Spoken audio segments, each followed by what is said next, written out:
এটা বামেদের মিছিল ছিল না, ওখানে ওই যে আপনাদের যারা সেলফ ডিক্লিয়ার ককরোচ পার্টি তাদের এই মিছিল ছিল, পরে বামেরা যুক্ত হয়। তা আমি ধন্যবাদ জানাবো পশ্চিমবঙ্গে যারা এই নিট আন্দোলনের পার্ট ছিল, তারা এই ঘটনায় একেবারেই যুক্ত নয়, আমরা ভালো করে দেখেছি এবং তারা সোশ্যাল মিডিয়াতেও দিয়েছে যে সাংবাদিকদের উপরে বর্বরোচিত আক্রমণ এবং এই ধরনের ঘটনার সঙ্গে যারা যুক্ত তাদের দায়িত্ব তারা নিচ্ছে না।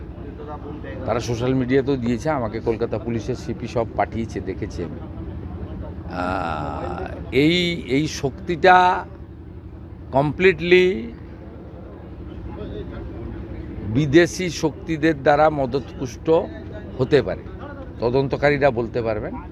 কিন্তু যেভাবে সংবাদ মাধ্যমের কর্মীদেরকে মেরেছে, রক্তপাত করেছে এবং প্রাণঘাতীর চেষ্টা করেছে, তার বিরুদ্ধে ব্যবস্থা 7টা মামলা হয়েছে।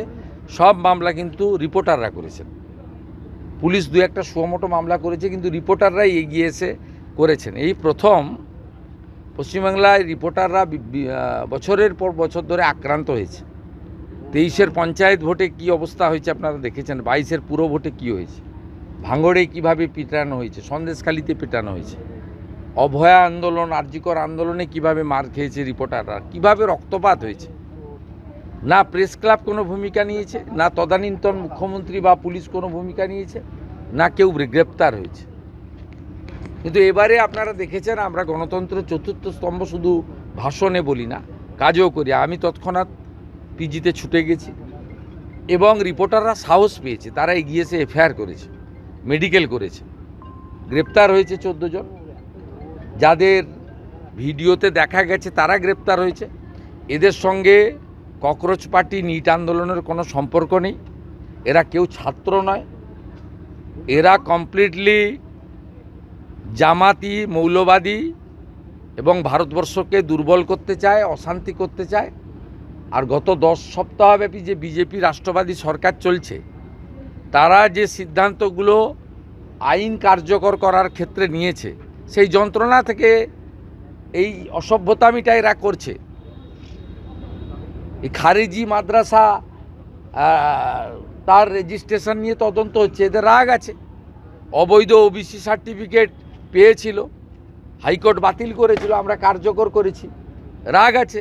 1950 সালে পশু হত্যা আইন কার্যকর হয়েছে, রাগ আছে। আপনার আমাদের সাউন্ড পলিউশন নিয়ে আমরা কিছু বিধি নিয়েছি, এদের রাগ আছে। এই লোকেরা এইসব করতে এখানে এসেছে। প্রধানমন্ত্রীর ছবিতে লাথি মারা, মুখ্যমন্ত্রীর ছবিতে লাথি মারা, প্রধানমন্ত্রীকে ব্যক্তিগতভাবে যে ছবি মানে চোখে দেখা যায় না, এটা আন্দোলন নাকি? আর দিল্লিতে তো ওরা অ্যালাউ করেনি, বা অন্য জায়গায় আজাদি আজাদি কি, এবং কেউ কেউ তো ন্যাশনাল ফ্ল্যাগটাই ধরতে জানে না, উল্টো দিকে ধরে রেখেছিল। এরা কেউ আন্দোলনের লোক নয়, ছাত্র নয়, এরা গুন্ডা দমন আইনে ব্যবস্থা হবে। গতকাল বিধানসভায় যা বলেছি ওটাই ফাইনাল।